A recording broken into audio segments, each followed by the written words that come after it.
Social మీడియాలో glamorous ఫోటోలు share చేస్తూ కుర్రకారు మనసు దోచుకుంది విష్ణుప్రియ. బిగ్ బాస్ తో ఆమె ప్రేక్షకులకు మరింత దగ్గరయ్యారు.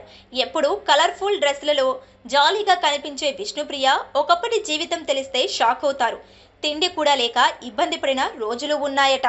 బిజీగా గడుపుతున్న లైఫ్ లో చిన్న బ్రేక్ తీసుకుని ఎంజాయ్ చేయాలి అనుకుంటున్నారా? అయితే వెంటనే ఆర్వీ వెకేషన్స్ ప్రైవేట్ లిమిటెడ్ ని సంప్రదించండి. మరిన్ని డీటెయిల్స్ కోసం సంప్రదించండి 7997979960. విష్ణుప్రియ భీమినేని సోషల్ మీడియా జనాలకు పరిచయం అక్కర్లేని పేరు. ఇన్స్టాగ్రామ్ లో ఆమెను లక్షల మంది ఫాలో అవుతున్నారు.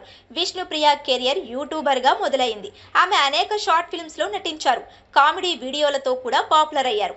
పోవే పోరా షోతో ఆమెకు బ్రేక్ వచ్చింది. సుడిగాలి సుధీర్, విష్ణుప్రియ కలిసి హోస్ట్ చేసిన పోవే పోరా ఈటీవీ ప్లస్ లో ప్రసారమైంది. ఈ యూత్ఫుల్ షోలో విష్ణుప్రియ తనదైన యాంకరింగ్ తో ఆకట్టుకుంది. ఆ విధంగా విష్ణుప్రియ బుల్లితెర ప్రేక్షకులకు దగ్గరయ్యారు. దయా అనే వెబ్ సిరీస్ లో విష్ణుప్రియ కీలక రోల్ దక్కించుకుంది. లేడీ జర్నలిస్ట్ రోల్ లో ఆకట్టుకుంది. దయా సిరీస్ కి పార్ట్ 2 కూడా ప్రకటించారు. గత ఏడాది ప్రసారమైన బిగ్ బాస్ సీజన్ 8 లో విష్ణుప్రియ పాల్గొన్న సంగతి తెలిసిందే. విష్ణుప్రియ టైటిల్ ఫేవరెట్ గా బరిలో దిగింది. అయితే పూర్తి స్థాయిలో ఆకట్టుకోలేదు. విష్ణుప్రియ గేమ్ మీద కంటే కంటెస్టెంట్ పృథ్వీతో సహచర్యం చేయడంపైనే దృష్టి పెట్టింది. విష్ణుప్రియ కనీసం ఫైనల్ కి వెళ్ళలేకపోవటం కోసమెరుపు. 14 వారాల హౌస్ లో ఉన్న విష్ణుప్రియ రెమ్యునరేషన్ పరంగా గట్టిగానే రాబట్టగలిగినట్లు సమాచారం. 50 లక్షల పైనే ఆమె తీసుకున్నారట.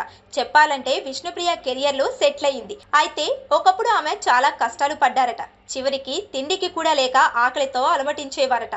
అందుకే ఒకప్పటి టీవీ షోలలో విష్ణుప్రియ చాలా సన్నగా కనిపిస్తారట. బ్రాహ్మణ కుటుంబంలో పుట్టిన విష్ణుప్రియకు వాళ్ళ తాతయ్య భగవద్గీత శ్లోకాలు నేర్పారట. డిగ్రీ చదువుకునే రోజులలో భగవద్గీత శ్లోకాలు ట్యూషన్ గా చెప్పి ఖర్చులకు అవసరమైన డబ్బులు సంపాదించేదట. అలా విష్ణుప్రియ అనేక ఒడిదుడుకులు ఎదుర్కొని ఈ స్థాయికి వచ్చిందట. ప్రస్తుతం విష్ణుప్రియ నటనపై ఎక్కువ దృష్టి పెట్టింది.